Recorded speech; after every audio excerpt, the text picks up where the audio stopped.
अडानी साहब का जब एफपीओ आने वाला था उस समय मैंने आपको एक बात कही थी। हिंडनबर्ग की रिपोर्ट आ चुकी थी, एफपीओ में 3-4 दिन बचे हुए थे। मैंने अपने वीडियो में कहा था कि इस एफपीओ को ओवर सब्सक्राइब करने के लिए कायनात की सारी ताकत जुट जाएगी और इसको सब्सक्राइब करने की जो महाशक्ति थी विनोद भाई साहब वाली, ये इशारा था फ़ोन वाला, वो शक्ति हिंडनबर्ग रिपोर्ट ने ख़त्म कर दिया। यानी जो विदेशी उनकी शेल कंपनियां हैं उनके ज़रिए इस फंड को सब्सक्राइब नहीं किया जा सकता। फिर एक रिपोर्ट आई कि कुछ विदेशी कंपनियों ने इसमें पैसा लगा के इसको बचाने की कोशिश की थी, लेकिन मैंने ये कहा था कि इसको बचाने के लिए बहुत सारी कोशिश हो रही है और मुकेश अंबानी समेत कई लोग इसमें इन्वेस्ट कर सकते हैं। सबसे कहा जा रहा है कि इस फंड में पैसे लगा दो, आपको याद होगा। और ये भी आपको बताया था कि ये पैसा जब सब्सक्राइब हो गया था तो बताया था कि ये पैसा जो है वो किस तरह से इमरजेंसी से आया होगा। ये बहुत साफ मैंने आपको बताया था क्योंकि ऐसा मुझे लगता था। अब एक नया डेवलपमेंट हुआ है, इसको लेकर सवाल उठ गया है, ऑफिशियली सवाल उठा है, रिकॉर्ड पे उठा है। वो सवाल क्या है, कौन सा मैनेजमेंट था, कौन सा खेल था जो लोग मानकर चल रहे हैं और सवाल उठा रहे हैं, इसी पे बात करेंगे। कहीं मत जाइए, चैनल को सब्सक्राइब कर लीजिए।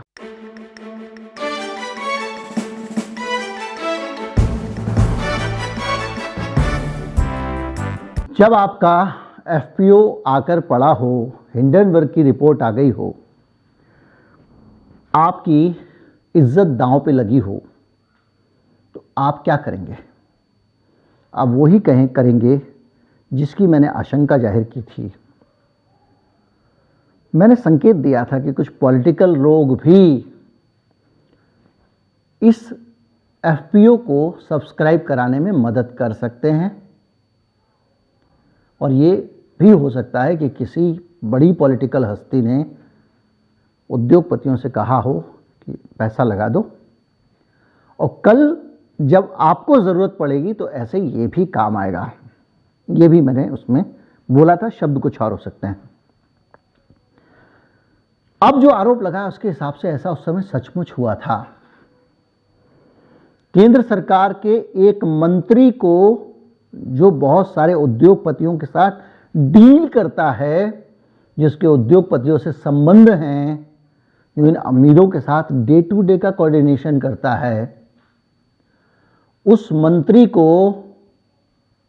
ये जिम्मेदारी दी गई थी कि वो उद्योगपतियों को फ़ोन करे और उनसे कहे कि प्लीज़ अडानी साहब के शेयर में पैसे लगा लो, एफपीओ खरीद लो।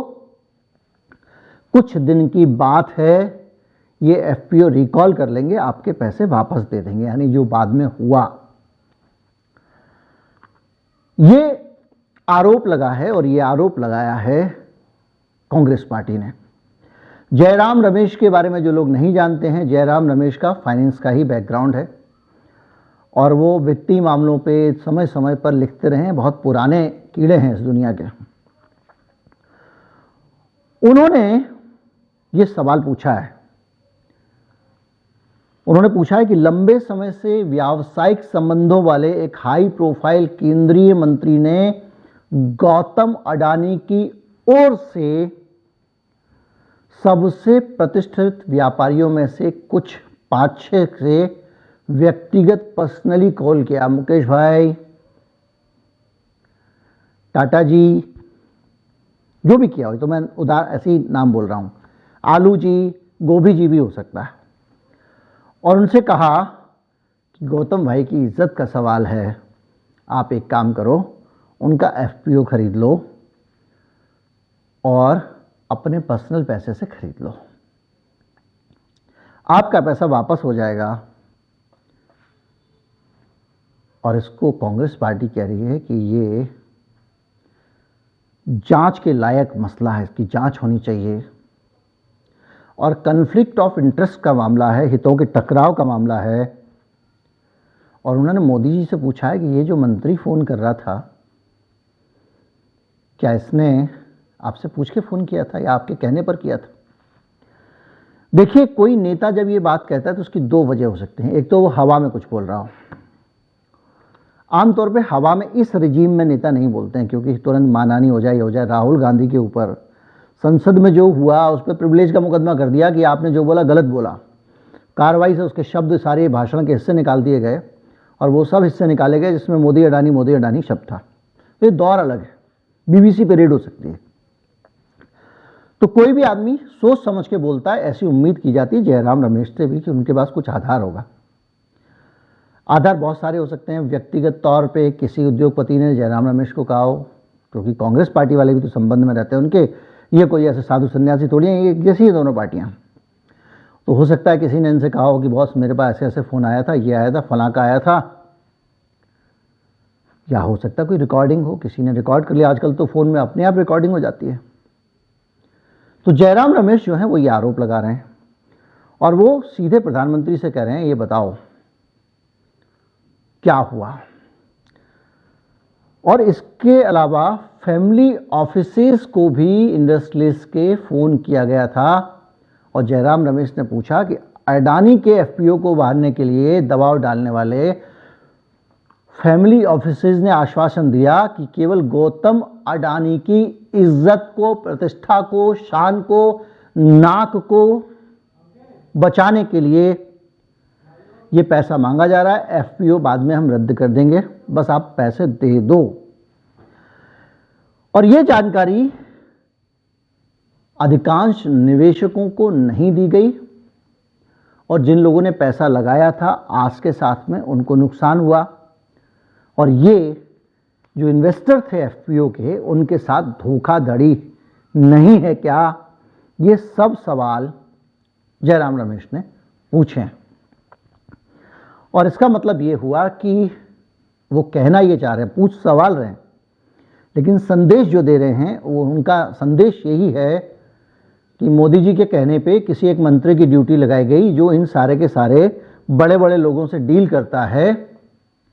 और उस डील करने वाले मंत्री ने इनको फ़ोन करके कहा कि देखो भाई, अडानी जी की इज्जत का सवाल है, इंडियन रिपोर्ट आ गई है, सब कुछ आ गया है, और अगर एफपीओ सब्सक्राइब नहीं हुआ तो बहुत बेइज्जती होगी, इसलिए आप उसको सब्सक्राइब करा दो, आप कुछ पैसा लगा दो, 2 दिन बाद आपका पैसा वापस मिल जाएगा, मैं आपको बोल रहा हूँ।